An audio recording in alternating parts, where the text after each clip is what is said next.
Imagine alcohol as an uninvited guest at a party, the brain being the venue. At first, the unexpected guest seems like the life of the party, making everything seem more vibrant and more exciting. This is what happens when alcohol first enters your brain. It enhances the release of dopamine in your brain's reward center, which creates a pleasurable sensation. It also increases the effects of a neurotransmitter called GABA, which slows down brain activity and leads to feelings of relaxation and drowsiness. However, not all is fun and games. As the party progresses, this uninvited guest starts to cause a ruckus. This is when the immediate effects of alcohol start showing up. You see, alcohol has a depressant effect on the system. It impairs the brain's communication pathways, altering mood, slowing reflexes, and blurring thinking. Imagine trying to have a conversation in the midst of a loud, chaotic party. That's what it's like for your neurons trying to communicate with each other when alcohol is present. The messages get garbled, delayed, or lost altogether. That's why, under the influence of alcohol, you may experience mood swings, memory lapses, and slower reaction times. As the party continues and the uninvited guest consumes more alcohol, things get worse. The brain starts to adapt to the presence of alcohol, reducing the production of GABA and increasing the production of a stimulating neurotransmitter called glutamate. This leads to feelings of restlessness, agitation, and anxiety. In the end, when the party is over and everyone has gone home, the venue, your brain, is left in disarray. It's drained, confused, and struggling to return to normal. And if the uninvited guest keeps showing up, party after party, the damage can be long-lasting and severe. But that's not all. The effects of alcohol on the brain go far beyond the party. Welcome to Brain Hub. Don't miss out on the vital tips at the end. We'll be sharing ways to reduce the impact of alcohol on your brain. So, what happens when this uninvited guest overstays its welcome? Picture this. You've hosted a party, and one guest refuses to leave. They're not just lounging on your sofa, they're making a mess, breaking things, causing chaos. That's what alcohol does to your brain when it's consumed excessively over a long period. The brain is a complex organ, a master conductor coordinating all your actions, thoughts, and emotions. But when alcohol becomes a regular visitor, it starts to interfere with this harmony. Chronic alcohol use can lead to serious brain damage, disrupting the way your brain looks and works. One of the key consequences is cognitive impairment. This isn't just about forgetting where you left your keys.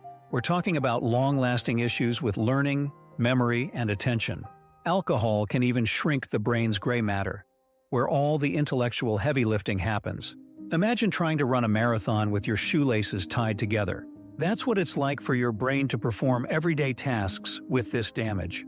But the impact goes beyond cognitive function. Alcohol can also ignite mental health problems. It's like a double-edged sword, where you might initially turn to alcohol to cope with stress or anxiety, but end up making these conditions even worse. Chronic alcohol use can lead to depression, anxiety disorders, and increased risk of suicide. And then there's the risk of alcohol-induced brain damage, a condition that can cause personality changes, reduced social skills, and problems with balance and coordination. It's a grim picture, isn't it? But remember, the brain isn't just the victim here. It's also a part of the solution. Our brains have a remarkable ability to heal and recover, given the right conditions. It's never too late to make changes, to evict the unwelcome guest, and start the cleanup process. So, the answer to our opening question is starkly clear. The longer alcohol stays, the more damage it does. But by understanding this, we're taking the first step towards change, towards healing, and towards reclaiming control. Now, you're probably wondering, how does alcohol cause all this damage? Well, let's dive into the heart of the matter, the science behind alcohol-induced brain damage. It all starts with neurotransmitters, the body's chemical messengers.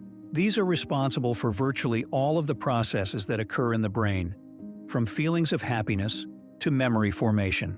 When you drink alcohol, it disrupts the balance of these neurotransmitters, throwing the brain's communication highway into chaos. Alcohol increases the effects of the inhibitory neurotransmitter GABA, which slows down brain activity. At the same time, it reduces the effects of the excitatory neurotransmitter glutamate, further slowing the brain down. This double whammy results in the slowed speech, sluggish movements, and dulled thinking that we associate with being drunk. But that's not all. Alcohol also damages brain cells. You've probably heard the old saying that we only use 10% of our brain. That's a myth. We use all of our brain, and every single brain cell is important. Alcohol is toxic to these cells, causing them to become damaged or even die. Over time, this can lead to serious cognitive issues, including memory loss and difficulty thinking. Lastly, heavy drinking leads to neurodegeneration, the progressive loss of structure or function of neurons, including death of neurons. This is seen in conditions like Alzheimer's and Parkinson's disease. Alcohol-induced neurodegeneration can lead to a significant shrinkage of brain tissue, affecting critical areas responsible for learning, memory, and emotional processing. But here's the kicker: the damage isn't always immediate. It can take years, even decades, for these effects to become apparent. That's why it's so important to understand the risks and make informed decisions about alcohol consumption. So, the science is clear. Alcohol can and does damage the brain. Moderation is not about giving up your favorite drink entirely, but about understanding your limits. It's enjoying a glass of wine with dinner, not downing a bottle. It's about savoring the taste, not chasing the buzz. And then, there's the role of a healthy lifestyle. Regular physical activity, a balanced diet, adequate sleep. These are the unsung heroes in the fight against alcohol-induced brain damage. Exercise, for instance, can enhance brain health by improving blood flow and promoting the growth of new brain cells. A diet rich in fruits, vegetables, lean proteins, and whole grains can provide the nutrients your brain needs to function optimally. And let's not forget sleep, that precious time when our brain repairs and rejuvenates itself. However, sometimes, moderation and healthy habits might not be enough. It's okay to need help. There are professionals out there who are trained to help you navigate the challenging journey of recovery. Therapists, counselors, support groups, they're all there to lend a hand when you need it. It's not a sign of weakness to seek help, but a sign of strength and determination. And remember, it's not only about protecting your own brain health. Your actions can also influence others around you. If you choose to drink responsibly, you're setting a positive example for your friends, your family, your children. You're showing them that it's possible to enjoy life, to celebrate, to relax, without risking their brain health.